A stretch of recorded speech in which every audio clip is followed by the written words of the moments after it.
Getting placements through campus, that is on-campus placement, is the dream of many parents, almost all parents and all students. But however, due to certain circumstances, if a student doesn't get placed through campus placement and completes the college and comes out of the college, and if you want to improve your chances or if you want to get off-campus placement, then how to get a job after coming out of the college, after post-graduation, that is what is the intention of this video.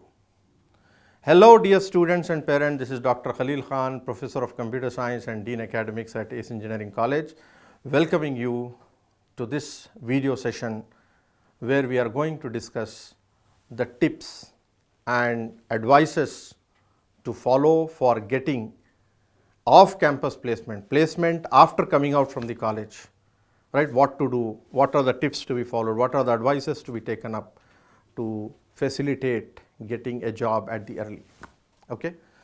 So as I mentioned,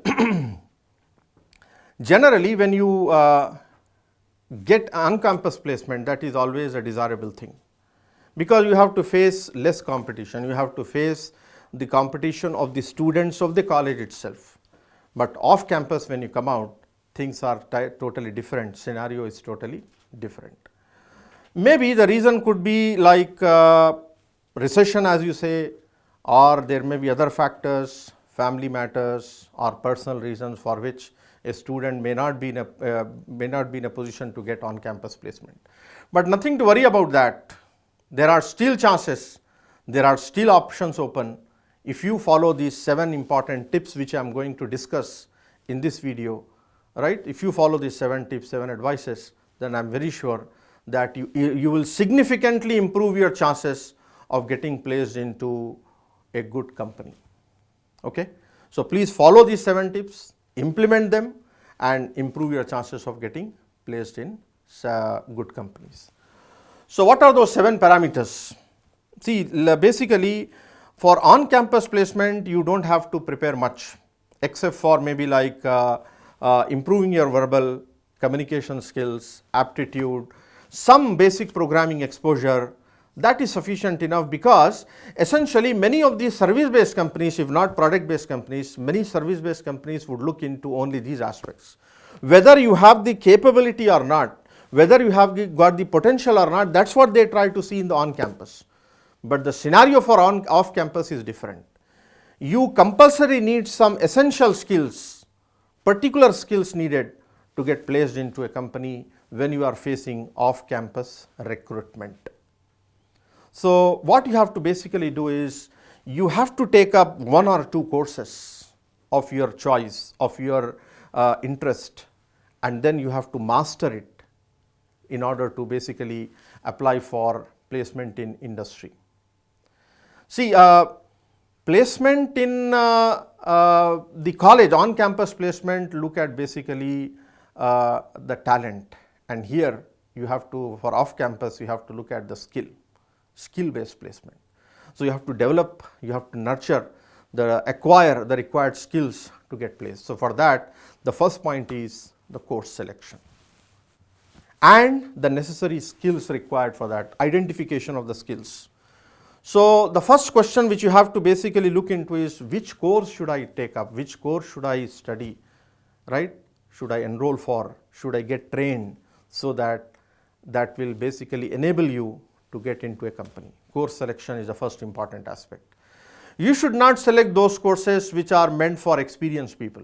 That is the first mistake which generally the freshers will make. So particularly I am focusing on freshers, those who just passed out, 2024, 2023 even, or 2022 COVID batch. So those multiple reasons may be there for them to not get placed.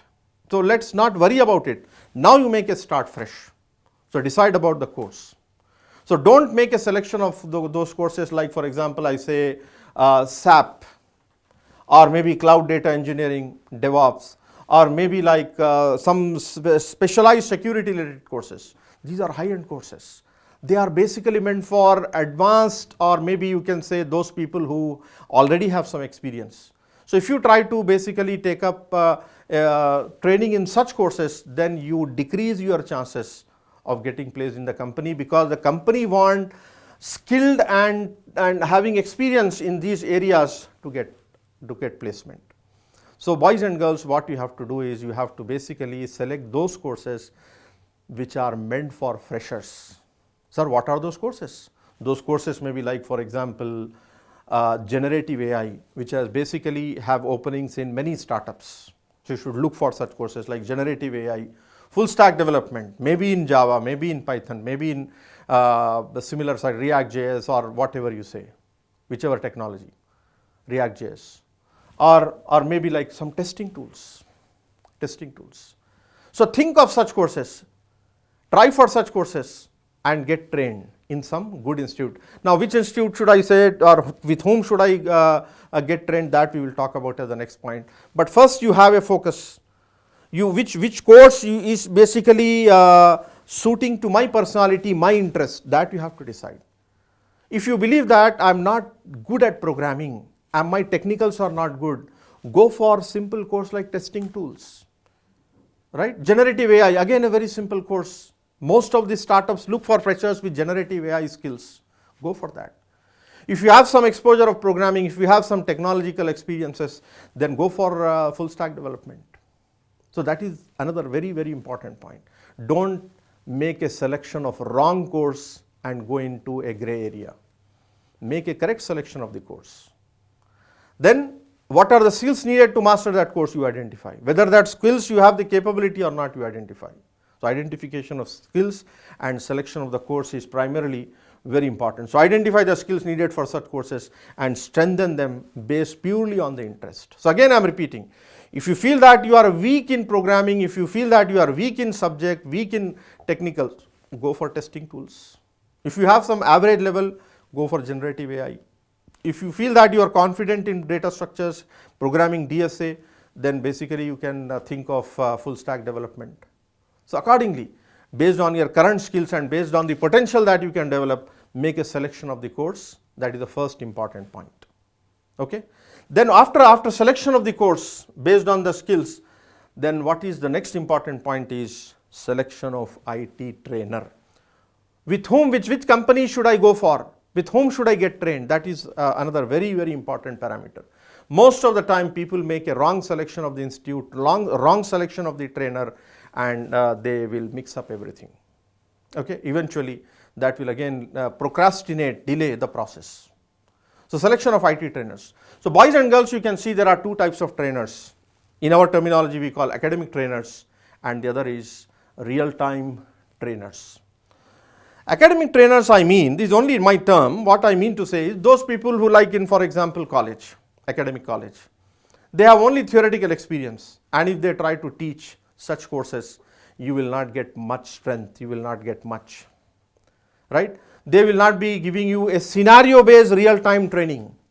What is needed is real-time scenario-based training, and that can be imparted only by those who have practical industry exposure, industry experiences. There are many training institutes, offline, online. You have to search for, you have to carry out a search and try to find out where are those companies, what are those companies where real-time scenario-based trainers are available, those who are working in industry or those who already have some good experience of company and they have come to training. Those people you have to basically look for, because those people can share, demonstrate online, share challenges, share their real-time experiences with you. They can give you real-time data sets, right? If not the real project, the project that they have carried out, they can share the experiences. That is real-time experience. That is primarily very, very important for you. So demonstrate scenario-oriented case studies. This is highly important for you. Not those who have gone for academic training, those who have taught teaching in college and coming here and giving training, they cannot basically give you the real-time experiences, scenario-based cases. That is very important. Okay. So that is very, very important. Look for real-time trainers, those who can create the scenarios for you, those who can basically code in front of you, and then basically demonstrate the skills. That is quite important. Otherwise, like for example, academic trainers mostly copy the code, show the results, take non-real-time case studies, no real-time practical exposure of environment. So therefore, that is not going to help you much. So to really learn the course, become an expert in the course, gain expertise in the course, you have to basically get trained under a real-time trainer who can demonstrate the skills, who can show you the practical experiences, who can give you real-time projects. That is another important aspect, real-time projects. And he can show you, demonstrate. Other people, they simply copy the code and give it to you, which will not help you much. Who can debug your codes, right? That type of training is quite essential. So this is another important dimension in your training program with regard to your course and with regard to your skills. So boys and girls, keep this point also in mind, real-time trainers. Then after the training is completed, once you complete the training, once you complete the projects, once you complete the homeworks or assignments or whatever we say, then please go for certification. Certification is also a very important parameter that is going to give you a value addition to your and give strength to your curriculum, to your curricula, or maybe your resume you can say, and it is going to give a weightage, it is going to beautify your resume and seek the attention of the recruiter for getting placed. Right? But make sure that you are going for certification of the courses from internationally acknowledged bodies or institutions. Don't look for normal third-party certifications. Look for internationally acknowledged certifications. If you have undergone training Python, take certification of Python from maybe some standard source, NPTEL certification or maybe similar such bodies. Oracle certification, Python certification, data science, testing tool. For all these you have certifications. Maybe in another video we can discuss what are the various certifications. We can have a separate video for that, for different technologies. But make sure that whatever course you have completed, whatever projects you have completed, you please certify it through internationally acknowledged body saying that you are so and so certified, CCNA certified, something like that, Microsoft certified. So certifications is going to basically beautify your resume. It will be an value addition or add weightage to your resume. That is quite important. Now don't think for money here, I put down it, don't look at the cost involvement. Some people would pay, Amma, I have to pay 1500 rupees, 2000 rupees additional. Don't look at that. The corresponding gain which you are going to have for that investment is very huge. Now you are paying 5000 rupees for certification, for example, but the value addition that you are going to get, that is enormous. Okay? So that is definitely going to add on to your resume, to your weightage to your resume. Okay? So don't look at this in cost involvement. We are throwing so much amount of money at different things. Intermediate college, we spend thousands of rupees. While doing engineering also, we unnecessarily spend so much of rupees. But now when time comes to my matter of investment for certification, people will be at the back foot. Don't do that, please. Don't look at that. Go for certifications. At least one or two or three certifications will definitely help you in that.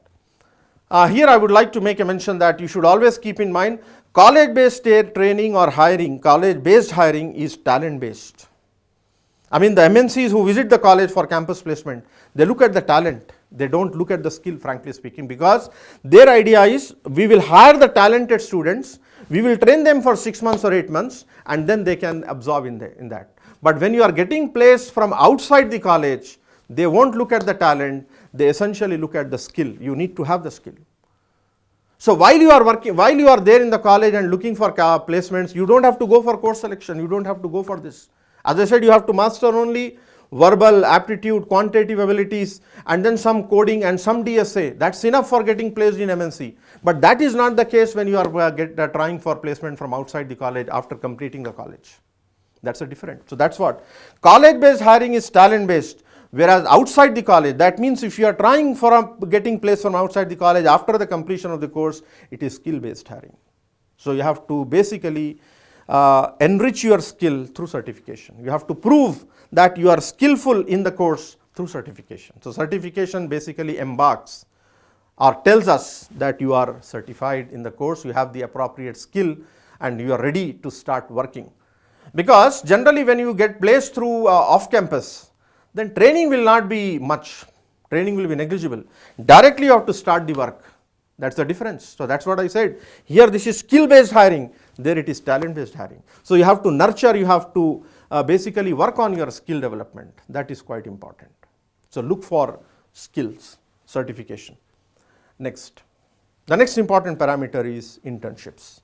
So sometimes what happens is those students who have completed their engineering in 2023 or 2022 and still didn't get placed, then what is the solution for them for that gap? The best possible solution to fill up that gap is internships. Take up some internships. If not in good company, maybe in mid-level companies, maybe in startup companies, because many startups offer internships. Paid or non-paid, don't look at that. Go for good company internships if possible. That is going to fill up that gap which you have after passing out and then the current year. So that gap you can fill up by these internships, and that will try to indicate to them that okay, some form of experience we have in the form of internship, because internships also correspond to some form of experience. So the experience of internships matters and is definitely accounted. It is definitely accounted, the experience of internships. So do some internships, 1 or 2 after the completion of the course, after your skill development is done. Look for at least 1 or 2 to 3 internships, and during that time you can even search for, you can even keep on continuing your application process and facing the interviews. Don't stop that. Okay. So internships is also going to play a very important role in your improvement process for getting placed after graduating from the college. And very, very important point is LinkedIn profile.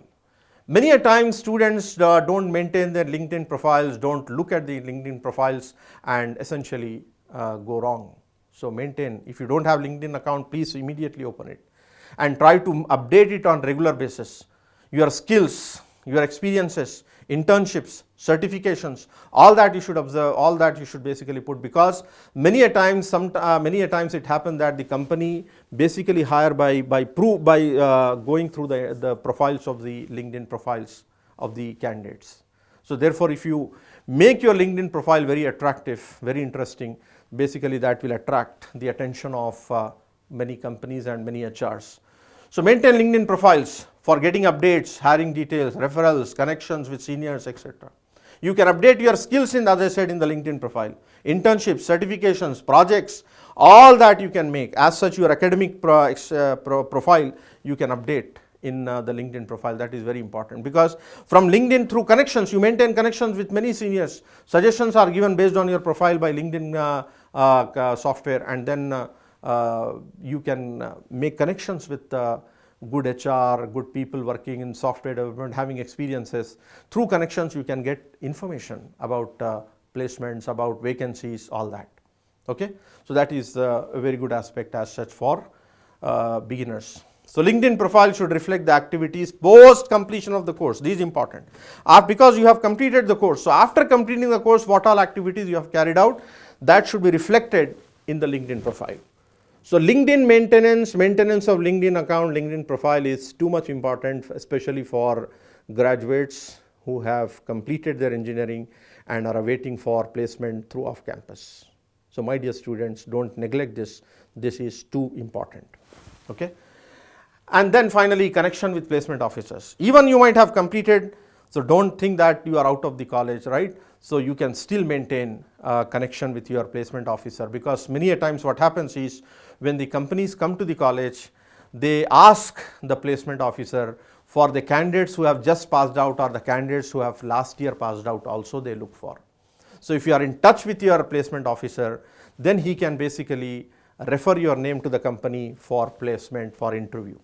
So maintain a good rapport, good connection with placement officer even after coming out from the college if you are not placed, because this happens.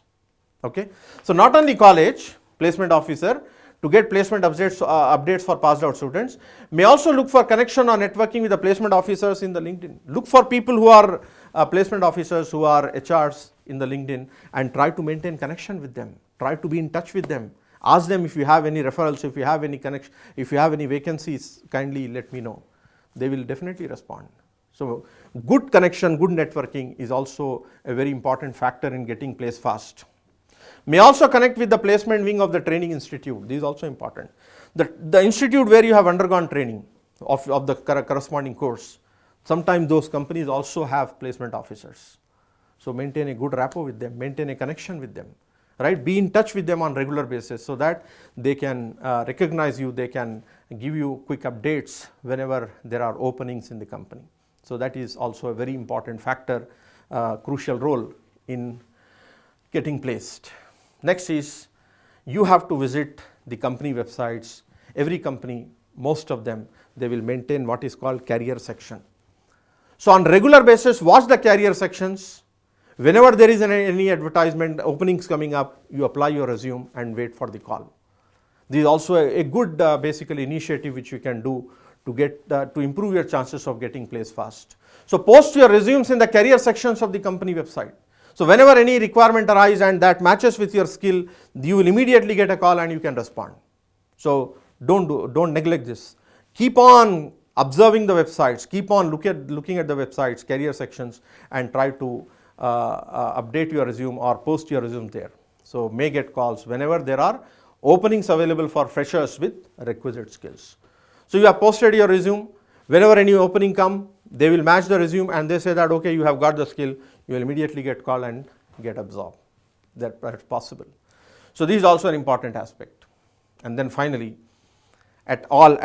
summarizing everything, I would say some useful information, some useful tips which you can follow to improve your chances of getting placed fast. Number one, as I said, networking, maintaining connections with placement officer, with HR, with LinkedIn people is very important. That will definitely improve your chances.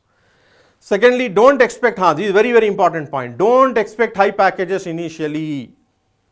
Some people will have, no, I want 10 lakh package, I want 15 lakh package, I have done this training, I have done that training. No.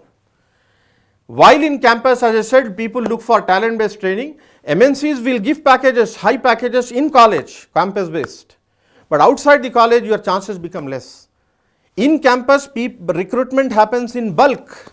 But outside the campus, recruitments are meager, less. Openings are less. Competition is global. So you have to keep all these factors in mind. So don't have high aspirations of good package. Immediately think of getting absorbed even with small packages so that you build up experience. And with experience and addition add-on skills, right, you can basically apply later point of time after 1 year, after 2 years of experience in good companies. So that is the correct strategy. So even if you are getting 2 lakh, 3 lakh off campus, start off immediately. Let it be startup, let it be mid-level company. You start first. Gain experience, that is very important. Don't be idle. Try to reduce your idle time to the maximum extent. That is too important. So don't expect high packages. Join immediately in order to avoid that idle gap, time gap, idleness. Look for jobs in startups rather than MNCs. As I said just now, startups you pay more attention, particularly for those who are looking for off-campus startups. Because majority of the time MNCs visit on campus and they do bulk hiring. So off campus, MNCs have less recruitment than on campus. So keep that point in mind. The hiring is meager in off campus rather than on campus. That's what I said. Off campus, the openings are less. On campus, bulky hiring. Attend more and more interviews. Don't get discouraged. One interview, I am not selected. Don't get discouraged. You should basically, even if you don't get selected in an interview, don't see. You try to see what went wrong. What are the experiences from the previous interview so that you improve upon in the next interview. So attending interviews will improve your experiences of interviews and that will make you more confident for next interview. So please keep on attending, don't get discouraged and sit. So attend more interviews and more interviews without getting demotivated. Attending interviews will improve, that's what I said, your confidence and also your experience. So it will definitely add on to your experience and you can face the next interview with more confidence, with more boldness. So please do that. And then study the company profile compulsory before going to the interview. This is another mistake people do. Whichever company you are going for interviews, you make a thorough study of it. What is the kind of technologies they are going for, right? And they are currently in. And what is their hiring process, what are the company details, what is the company skills or maybe the software in which they are basically developing, what kind of products they are basically involved in. Make a thorough study of the company and familiarize yourself with all the details like products, work culture, HR management and all other aspects with regard to company, because sometimes in the HR round, people may ask you with regard to company, why you are preferring this company, what reason, right? How can you basically become a value addition to the company? So you should be in a position to answer such questions in that. So my dear students, boys and girls, those who have completed engineering and are out of the college, so these are the points, tips that you can follow in order to improve your chances for getting placed in the company. So maybe in other videos we can think of bringing in more details like what kind of internships, what kind of skill-based courses that you can opt for, right? So all those details we will try to share in the next set of videos, right? So that's what I have in this video. Thank you so much, and I hope you enjoyed the session. Thank you.